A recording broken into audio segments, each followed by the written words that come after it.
Berk Hawk, and this is Rock Talk. Today we're in Oshawa, Ontario at the Regent Theatre to see none other than Canadian Celtic rockers, the Mudmen. Yes, that's right, the Mudmen. We're gonna drink, we're gonna fight, we're gonna find out if these fellas are doing all right. We've got our backstage passes, so let's raise a pint and let's have some fun tonight. Yeah! Ladies and gentlemen, the Mudmen. All right, party people, we're here with the Mudmen. How are you, fellas? Pretty good. Glad to be here. Good, good, good. So, can you introduce yourself and tell me what you play in the band? Well, I'm Robbie, and I'm one of the co-founding brothers. I play the bagpipes and book shows, drive the van, kind of do a little bit of everything. And I'm Sandy Campbell, the other one of the guys that started the band. I play bagpipes as well, too. See, that's the thing I was going to say. You guys aren't just musicians. You guys wear all hats. How long have you guys been doing that? Well, pretty much like from day one when we started out, we had to kind of make our little niche and make a little bit of smoke before the record label and management would come on board. And we had a nice little stint with the record label and management for about 4 years.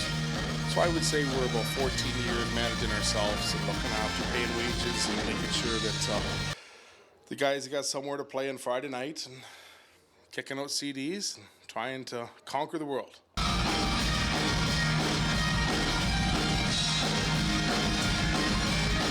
Awesome. So where does the name The Mudmen come from?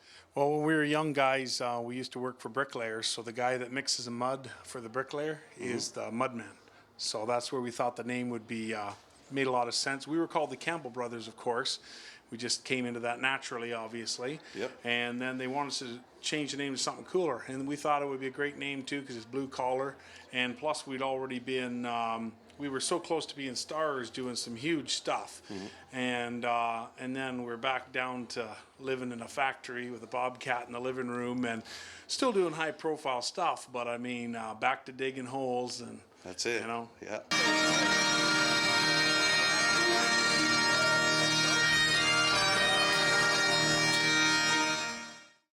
This is in 2015, you guys came out with your 8th studio album, On a Train. I have to say, I think it's your best album yet. Oh, that's good to hear. The harmonies on the album, like a song like Jessie, really touch home. I love that song. You've obviously dated a Jessie, haven't you? I haven't. Doesn't mean I haven't talked to a girl named Jessie before, but so with this writing process with the Mudmen, does the pipes come first, the drums, vocals? Well, it's changed a bit over the years. Like, obviously, when we started the band, we started most of the songs on the first album, and we were working with a producer, so we were co-writing with him and different writers. And as the band over the years, we've had a lot of different members over the years come in the band. And so there was a short period where Rob and I were backdoored, believe it or not. The guys that started the band, funded the band, got the record deal, you know, but anyway. But the last, I don't know, since the High Road album, it was pretty much my brother and I writing every song with our guitar player, Alex, who's no longer with us, but it was the three of us writing it all. And then the album that you're talking about, we actually cut the other guys in on that one, and, you know, Mario and Steve wrote about half of the album. Of course, we added the pipes to it, and we wrote the other half. And a lot of times, people are surprised that the bagpipers could write a song, you know. But even the song "Lost," my brother wrote that. That was on the Black Donnellys. Dan Marcellus did the lyrics on that one. But we've been doing a lot of the song right now, the two of us, lyrically and musically. So. Very cool, very cool. You got to find a home for yourself, though, too. Yeah. We had a guy interview us a while ago, and he said, I can't believe how well the bagpipes fit in these songs in a sense.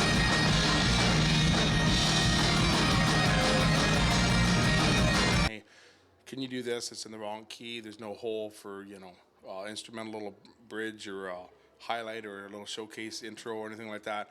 It becomes a little bit harder in that, so... So how did you guys get into the pipes? It's not a typical instrument most kids want to get into. Where did that all start?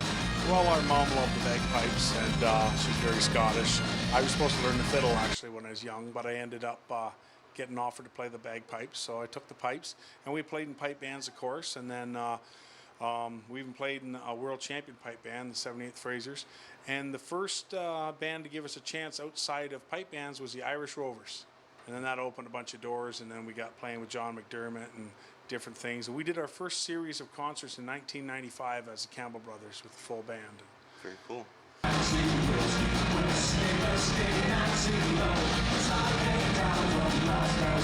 There's a lot of rock out there. But the thing is, people just aren't aware of rock the way they used to be.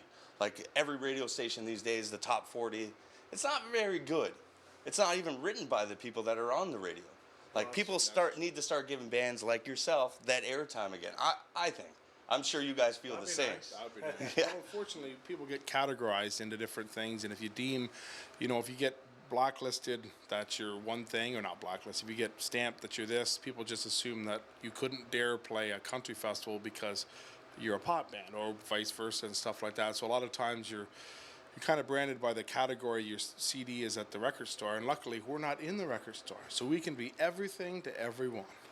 Yeah, we said we've even, like about a year ago, we did Dauphin Country Fest, and then we did some Homecoming in Swift Current, and then we were supposed to open for Five Finger Death Punch, and it got canceled due to high winds and the storm. But that's the kind of thing we'll do, where we're playing to kids and seniors one day, and then we're playing to a drunken wild beer tent push and shove the next day. So we've tried to become very versatile.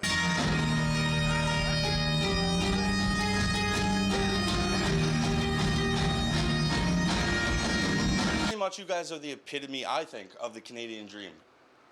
If things don't work out, you just make it happen. Yeah. So what advice could you guys give to struggling artists or people just getting into the music industry? Well, that's a tough one. One, never give up, because there's a lot of people that they didn't have the tenacity. You got to keep going. Even bands like Nickelback, they paid their dues. They're around a long time, so you can never give up. Find your own wallet. Don't be afraid to go to a day job. Don't think the world owes you a living and you're going to crash on everybody else's Chesterfields and stuff like that. If you lose everything you own like we did twice, you don't stop. If you got to sleep in your car to raise enough money to pay for a demo tape, do it. No one would even join us when we started the band. So we had to hire people from day one. And then once we got the record deal, then of course everyone wanted to hire us. But we've been left for dead. And now we've proven it again. We're coming back stronger than ever.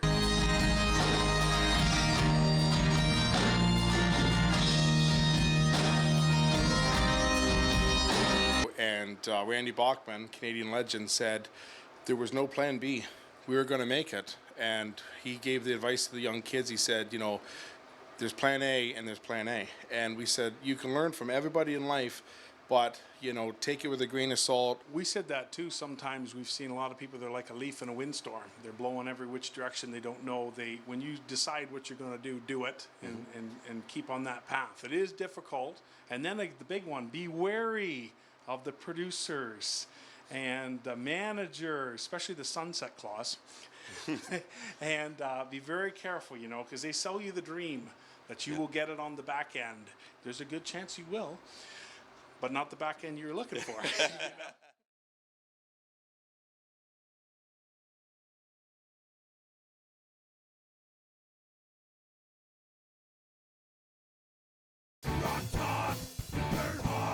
My name's Kevin. Kevin? And I'm Ray. And what got you guys into the Mudmen? Well, actually, I was a teacher self-piper, and I was starting to get a little down in the dumps, and a buddy of mine came to YouTube and said, hey, man, you got to check these guys out. So I checked these guys out on YouTube, and I found them actually really inspirational to help me pick up my piping, and I've been carrying on. It's like 6 years since then, and I've been out following them ever since. It's fantastic. Wicked. And yourself? Kevin turned me on to them, and I've been on to them ever since, and they're a dynamite band, man. As soon as you guys hit the stage, it's an instant party. You can't help but start moving your feet. Are you guys the same off the stage as you are on the stage? Well, we're not quite as much as we used to be. At one time, we were such a party off stage that it might have hurt us on stage. We were a little bit too much fun. But he's the king of pranks. He likes to do things to people, and there'll be ongoing things going on for quite a while. And he loves doing like the Mud Mystery thing with different band members, because what you do, you take them out and they get to meet a celebrity like Ron McLean or something. So they get a good night. They meet Glenn Healy, they get to meet some good ones. and then you give them a bad one, you know, something really bad, you know. So it's a lot of fun. That's why we said too, our current band members are fantastic guys. We get along well. We had fun. The guys before were too. You know, people have babies and they get married and things change, but. You know, if you can't have fun with the guys you're on stage with too, like, to be honest, man, that's one of the big things too. If you can't get along with the people you're working with, that's painful. That's horrible. Yeah, for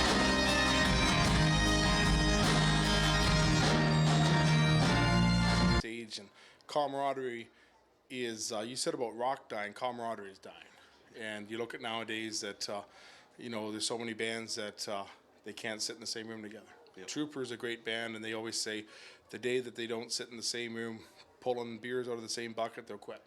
And that's a good piece of advice for bands as well too. Sometimes we might take a dressing room because we're tuning the pipes, but before we're tuning the pipes, we're usually, you know, tipping a few. Tuning different pipes. You do, yeah. So what are some of the highlights of your career thus far? Well, I guess we've got to do Parliament Hill twice for Canada Day. So 2010, we shook hands with the Queen televised, and Ron McLean introduced us as his good friends. Of course, Hockey Night in Canada on the CBC, we got to be, well, I shouldn't have said that. You want to retract that one? That's okay. But Hockey Night in Canada, well, it's now Rogers now. Yeah, that's okay. And That's okay. we were on there about 6 years, and again, Ron McLean is one of the best guys in the world. He gave us a plug there too and said, "Mudmen, we love them." And we did the big '84 Oiler reunion a couple years ago, and got to hang out with Wayne Gretzky for 40 minutes backstage. And so we've opened for the Guess Who, Finger 11. So we've had some pretty good career highlights. That's awesome. That's awesome. So for the people at home, if they want to find out more information on the Mudmen, where can they visit you? Well, you can go to our website, which is mudmen.ca, and then you can go on to Twitter, which is The Mudmen, and Official Mudmen on Facebook, and you can go to YouTube channels. You can see all the stuff we're talking about. There's clips of us at the Oilers home opener and all kinds of fun stuff, and, you know, it shows us where Don Cherry gave us the big Dale Hunter tribute, who's a neighbor of ours back home, and so we said we certainly left our mark in this country as Canadiana. We said we've done the Grey Cup parties and Memorial Cup and the Royal Banks, and I think somebody even told us at one point that when you become a Canadian citizen, you have to watch a speech and sing "O Canada," and we're on part of that video that you have to watch. Very cool. And we did the big lighting of the CN Tower with Colm Wilkinson, who's Colm's a great guy, the Phantom, and so we said, you know, we've had a good time. We've had a lot of bad times, but sometimes the bad times are the ones that are the funny stories. Oh, for sure. But you need bad times to have good times. Yes, you got to have without the down, there's no up. Exactly. And, exactly. and also the down proves who the boys are, because you look at different, I won't give any names, but you look at the guys in pro wrestling or anything that pump their own gas, 4 or 5 guys riding from town to town, and they have great stories and they're buddies, and when the guys die, they actually seem to care. Yeah. And, you know, that might be a dying breed now. For sure.